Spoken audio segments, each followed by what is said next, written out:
आप महीनों दिन से काम कर रहे हैं, क्या स्थिति है संत कबीर नगर में प्रवीण निषाद जी?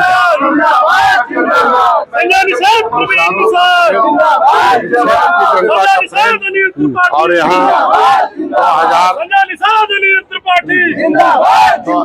2015 में 7 जून 2015 को यहाँ के लोगों ने गोली खाया था, डंडा खाया था। समाजवादी पार्टी ने मेरे भाई को मरवाया था।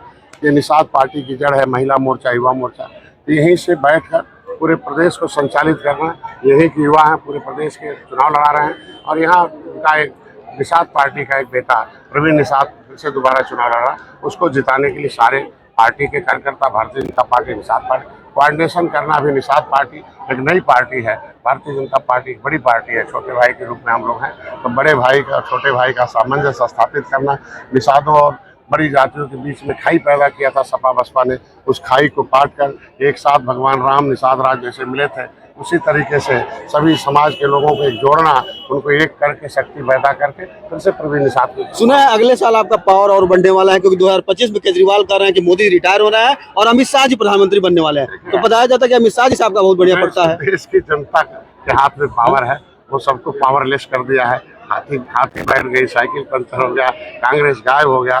देखो हाथी, देखो पहले हाथी लाठी 786 एक हो गए थे 2018 में, लेकिन निषाद राज आ गए तो हाथी लाठी 786 गायब हो गए।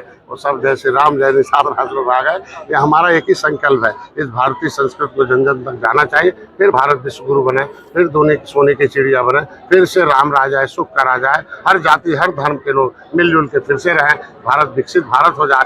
दुनिया के लोग जो लुटेरे थे, संविधान बना 70 साल पहले, वो भगा दिया गया, लेकिन संविधान पर कब्जा किसी और का था, कब्जा हटाएगा। अब संविधान के सहारे लोगों की समस्याओं का समाधान। इंडिया गठबंधन तो कह रहा है कि संविधान ही खत्म करने के प्रयास में है लोग। संविधान किसने खत्म किया? संविधान अगर ठीक से लागू किया होता तो आज जनता की दशा नहीं होता। मोदी जी 80 करोड़ गरीब नहीं होते, हर साल 1 करोड़ गरीब खत्म करके तो 70 साल में गरीबी खत्म होगा।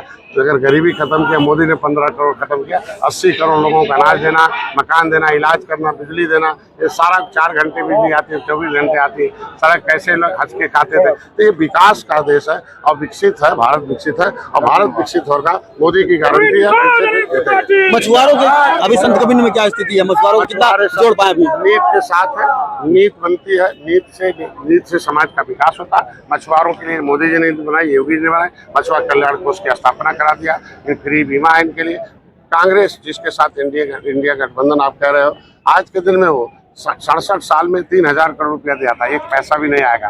और 6.5 साल के अंदर 41,500 करोड़ रुपया देना बहुत बड़ी बात होती है। उसके वजह से हम करोड़ों मिल लगा रहे हैं, एक ट्रक खरीदवा रहे हैं, 12 लाख उन्हें दे रहे हैं, 8 लाख लोन लेगा, लोन का ब्याज मोदी और योगी दे रहे हैं, 0% पर हम ब्याज दे रहे हैं। आज उनके विकास, उनके शिक्षा के लिए, जब सबसे बड़ा शिक्षा है, उनके शिक्षा, शादी, रोजगार के लिए, स्किल डेवलपमेंट के लिए यह मछुआ कल्याण कोष का स्थान। तो हमारा समाज भी अब कलम चलाए, हमारा समाज भी आगे बढ़े, उसके लिए मोदी चिंता करते हैं। सबसे बड़ा सौभाग्य कि निषाद राज के लिए पर्यटक स्थल घोषित कराना, निषाद राज भगवान राम की मूर्ति लगाना, जंगल से मंगल कराना, केवटा मल्लावा बिंदवा कश्यप कहरा देवरा छोटी जात के ऊपर एक सम्मान दिलवाना निषाद राज के वंशज का, भगवान राम के मंदिर के साथ साथ निषाद राज